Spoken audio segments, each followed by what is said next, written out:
Hello বন্ধুরা, তোমরা কেমন আছো? আশা করছি ভালো আছো। আজকে দেখো কত বড় বড় বাটা মাছ নিয়ে এসছে। এই মাছগুলো আজকে ইলিশ মাছের মতো রান্না করবো। এগুলো মেখে নিয়েছি, এখন ভেজে নেব।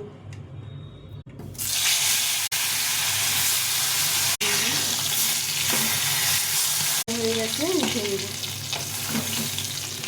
তেল দিয়ে দিলাম আর জিরে ফোড়ন দিয়ে দিলাম। জিরেটা পেস্ট করে এটাকে ভেজে নেব।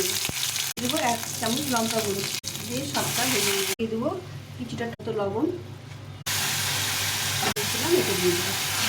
ভালো করে কষে নেব। আলু দিয়ে এখন এই সর্ষেটা বাটাটা দিয়ে দেবো। ঝোলটা ফুটে গেছে, মাছগুলো দিয়ে দেবো। কাঁচা লঙ্কাগুলো দিয়ে দেবো। তেল দিয়ে দেবো।